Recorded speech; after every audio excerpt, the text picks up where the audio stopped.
Државата се задолжи милиарда евра со издавање евроврзница. Со овие пари ќе се враќаат стари долгови, но за 2 месеци ќе има и ново задолжување за да се обезбедат пари за сервисирање на обврските. Дали правилно ќе бидат насочени парите? Што може да се очекува на економски план? Разговараме со Благица Петрески од Finance Think. Благица, добродојдовте во емисијата Finsight. Ви благодарам на поканата. Државата веќе издаде евроврзница со 2 купони со различна рочност. Едната е на 4 години, другата на 8 години. Дали сметате дека со овие пари, кои што ќе се насочат само за сервисирање, односно за плаќање на обврските, ќе бидат насочени во вистинска насока, односно ќе придонесат до некаков раст на економијата или само за покривање на стари долгови? Така, ќе започнам од последната точка, покривање на стари долгови. Долговите мора да бидат исплатени, довербата во финансиските пазари и на кредитните рейтинзи мора да биде одржана. Од тука таквата пракса веќе е воспоставена. Меѓутоа, клучните прашања кои што треба да бидат одговорени се во најмала рака 2. Прво, за која намена се трошат средствата? Вие напоменавте дека истите се трошат за стари долгови, за исплата на стари долгови, и ја забележуваме веќе оваа пракса веќе подолг временски период. Прво, затоа што износите кои што доспеваат стануваат се поголеми и поголеми, и од тука задолжувањето кое што ние го обезбедуваме е доволно само за да ги исплатиме старите долгови. Меѓутоа, во меѓувреме, ако забележиме каков бил растот на економијата и каква била каматната стапка по која што ние ги исплаќаме овие долгови, ќе забележиме дека ваквото задолжување станува се поскапо и поскапо да биде сервисирано. Односно, во целокупната наша историја забележуваме дека само во 2 наврати каматната стапка била пониска од она што бил растот на економијата, а сите останати периоди ние исплаќаме многу големи износи на камати. Па ако погледнеме во моменталната структура на буџет, веќе во следниот период во просек 6% од вкупните расходи ќе бидат за исплата само по основ на камати, или тоа се на некој начин фрлени средства кои можеле да бидат искористени за многу поразвојни цели: образование, инфраструктура, дигитализација, јавен транспорт, реални потреби на граѓаните. Вториот аспект е фактот зошто до сега ние не сме направиле реална фискална консолидација, односно зошто ние не сме успеале расходите да ги намалиме повеќе од она што нас ни е потребно и да можеме оваа исплата на долгови да ја сервисираме навремено, а паралелно со тоа и зошто паралелно до сега не биле направени посериозни структурни реформи кои што ќе го забрзаат економскиот раст, па така отплатата на овие долгови да биде посериозна. На крај би сакала да кажам дека ние во системот, нас ни е потребна сериозна фискална консолидација, нас ни се потребни сериозни реформи, доколку сакаме во иднина отплатата на овие долгови да ја почувствуваме полесно. Ние во моментот во системот имаме истекување на дел од средствата, и носителите на политики не треба да се плашат од санирање на овие истекувања. На приходната страна тоа е сивата економија, на расходната страна и понатаму имаме трошења кои што се не се доволно ефикасни или не се доволно ефективни. Да, ќе разговараме и за сивата економија, меѓутоа прво да се задржиме на евроврзницата. Вкупно годинава за враќање на стари долгови, 1,5 милиарда ќе бидат потребни. Меѓутоа, вклучувајќи ги 12 месечните државни записи, сумата е 2,5 милиарди евра. Министерката за финансии веќе најави дека ќе има ново задолжување на странските пазари, и сега се разговара дали ќе биде нова евроврзница или ќе се бара кредит од друга банка. Дали мислите дека може значително да се зголеми јавниот долг? Изминативе, односно следните 5 години вкупно за враќање ќе имаме 8,8 милиарди евра. Краткиот одговор е дека не мора енормно да се зголеми јавниот долг, меѓутоа дека состојбата е алармантна и дека имаме сериозен фискален притисок, тоа е веќе апсолвирано. Кога го анализираме јавниот долг и што значи ваквото моментално задолжување и колку ни следи во иднина да враќаме стари долгови, многу е значајно од аспект на јавен долг да ги анализираме двата аспекти: номинален јавен долг и јавен долг како во однос од бруто домашен производ. Ако ја погледнеме стратегијата, ревидираната стратегија за управување со јавен долг, ќе забележиме дека оваа година и следна година ние имаме проектиран јавен долг околу 62%, кој што пак понатаму треба да се намали на 60,8 во 2028 и веќе консолидација забележуваме во 2030 година од 58,4%. Ако ги гледаме ваквите бројки, само како износ во однос на бруто домашниот производ, тогаш ние имаме одредена консолидација до 2030 година. Меѓутоа, најпрво тоа се релативни показатели и исклучиво се врзани од аспект на какви ќе ни бидат стапките на бруто домашен производ. Вториот аспект е дека оваа консолидација е релативно доцна. Зошто е релативно доцна? Затоа што ние веќе и од тековната година веќе сме и на таа граница, на психолошка граница за стапка на јавен долг, меѓутоа и го надминуваме она фискално правило кое што значи 60% на јавен долг од бруто домашен производ. Сега, доколку се осврнеме од вториот аспект, од номинален износ, тоа значи дека номинално нас јавниот долг и понатаму ќе ни расте. Ние на јавниот долг не забележуваме дека оваа фискална консолидација е резултат на номинално кратење, туку е истата врзана само под предпоставката дека бруто домашниот производ, стапките на раст на бруто домашен производ во следниот период ќе бидат во континуитет 4 и над 4,4%. Првата предпоставка, втората предпоставка, не предвидуваме сериозни шокови во економијата.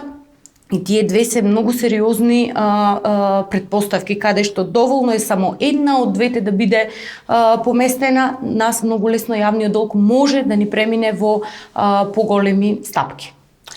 И тоа треба да ги загрижува сите. Реално очекувате дека ова година растот на економијата ќе изнесува 3,5%? Да, согласно на нашите проекции, очекуваме годинава да имаме раст од 3,8% на економијата. Главно ги доложиме на неколку аспекти. Првиот аспект е на инвестициите кои што се започнати во економијата и на страната на приватниот сектор, преку дадените кредити, меѓутоа и на страната на јавните финансии кои што се од започнатите инфраструктурни проекти во коридорите и патната инфраструктура. Вториот аспект, очекуваме да имаме стабилна потрошувачка и во текот на оваа година, согласно на оние стапки на раст на платите кои ги гледаме во моментално на буџетот и очекувањата.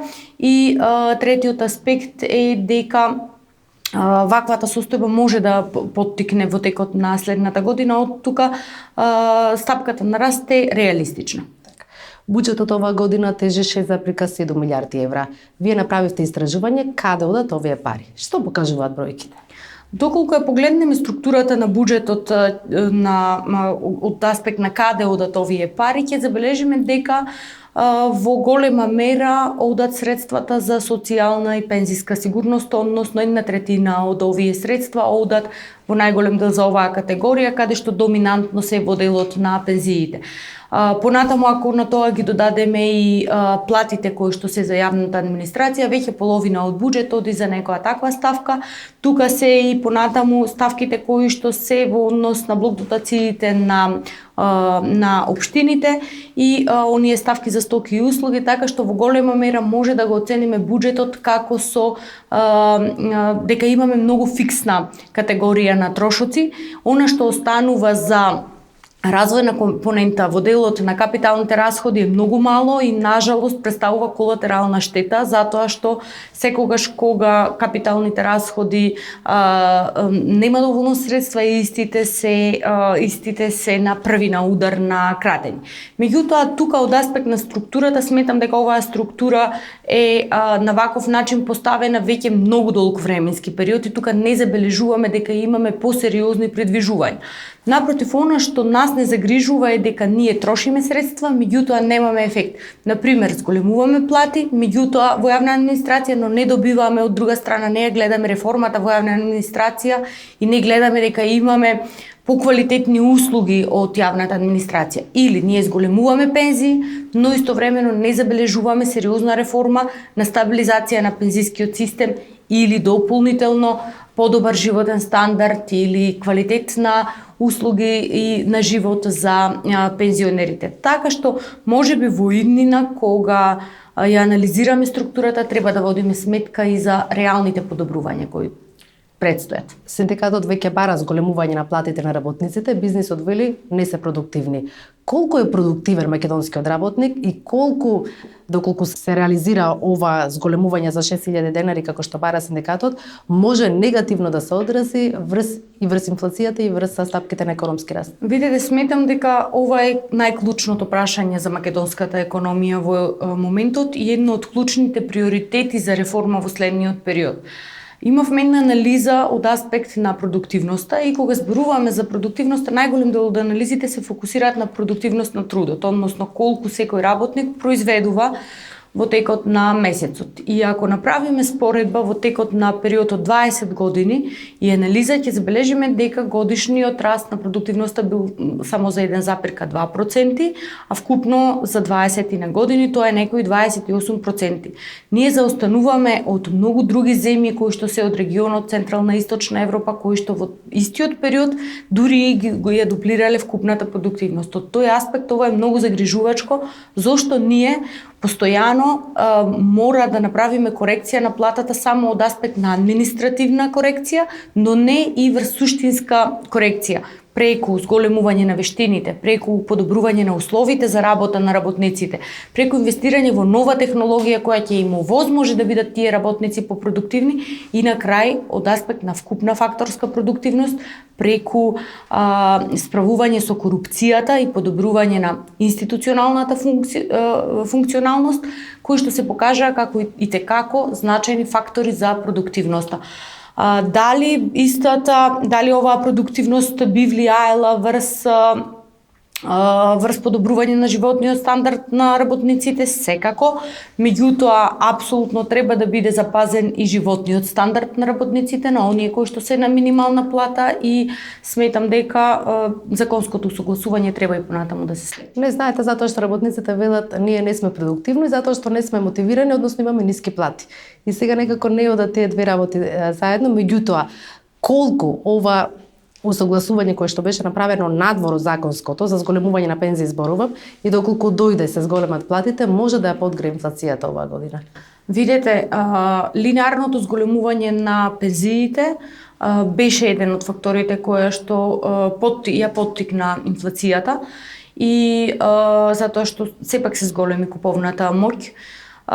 Додека во делот на минималната плата, тука немаме некои подетални анализи во која мера може да влијаат врз инфлацијата, затоа што ако споредуваме с 5-6 години, бројот на лица кои што се на минимална плата е драстично намален. Од 120.000 лица кои биле на минимална плата, сега се околу 21.000 на лица кои се на минимална плата. И затоа сметам дека дискусијата многу повеќе треба да биде кон оваа насока, како реално да им се зголемат вештините на овие лица кои се на минимална плата или на крај на денот како ние, како економија, да преминеме кон сектори кои имаат поголема моќ за исплата на повисоки плати. До усовршување на работниците ќе биде неминовно. Благица, како до поголеми стапки на економски раст, а помала инфлација? Видете, во голема мера ние дискутиравме.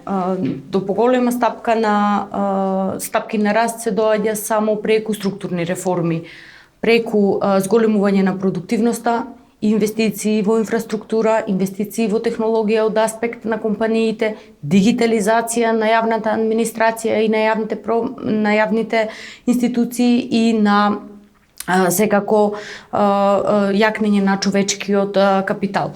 Како до пониски стапки на инфлација, нажалост во моментот стапката на инфлација не е упорна и е истата леплива, што е ризично од аспект на инфлацијските очекувања.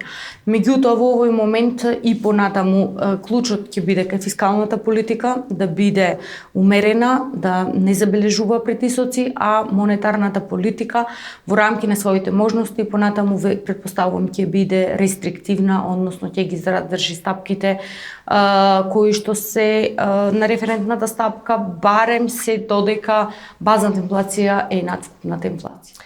Ја споменавте сивата економија. Изминативе 2 години не видовме некоја реформа за справување со неформалната економија. освен воведување на електронска фактура, која што пробно ќе стартува ова половина година и до крајот на годината би требало да биде прифатлива за сите фирми. Сметате дека само на овој начин ќе се намали сивата економија кај нас? Видете, добро е за почеток што сивата економија се стави како приоритетна тема. Затоа што долго време ова е децениски проблем на сива економија, но многу помалку била ставена како приоритет. Фактурата е еден процес, само процес на дигитализација кој што може да ја поттикне справувањето со сива економија, меѓутоа не е доволен. Потребно нас ни е координиран механизам, каде што тука се инспекцијските служби, каде што тука ќе биде јакнење на свеста, каде што ќе биде тука функционирање на институциите, тука е неселективно справување со сивата економија.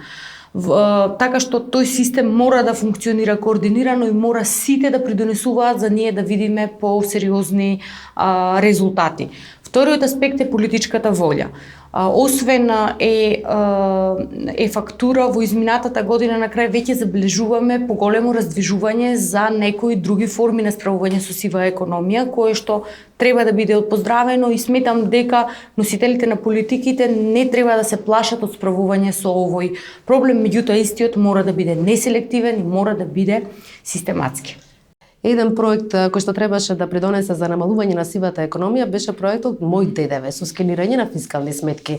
Дали сметате дека го даде посакуваниот ефект овој проект? Видете, проектот Мој ДДВ е популарен кај вкупната популација, затоа што сепак е истиот атрактивен. Меѓутоа, од аспект на економски гледано дали ги даде резултатите, истиот даде веројатно половични резултати. Од аспект на подигање од аспект на колку придонел кон повисоки приходи од ДДВ се зголемиле за некои 3%. Од аспект на справување со сивата економија, Мој ДДВ дал само ограничени резултати, односно дал само некои намалување на некои 10% на неформалната економија поврзана со фискалните сметки. Ова беа некои рани резултати кои што ги пресметавме во тоа време, меѓутоа резултатите се делумни. Моето последно прашање до вас е кои се клучни приоритети кои што треба да се преземат годинава за да има повеќе пари во стопанството, но и подобар животен стандард да пожртвуваат граѓаните? Така, јас сметам дека прво треба носителите на политики да продолжат кон формализација на неформалната економија, процес кој што е започнат, меѓутоа веројатно треба со поинтензивно темпо. Понатаму фокусот на поголема продуктивност, каде што идентификувавме отклонување на нефункционалноста на институциите, бирократијата и корупцијата, болни теми. Третиот аспект е јакнење на конкурентноста на вкупната економија и секако две болни теми кои што остануваат на страната на носителите на политиките, а се предизвика оваа година, се фискалната консолидација од една страна и намалувањето на стапката на инфлација. Петра, ви благодарам на интервјуто.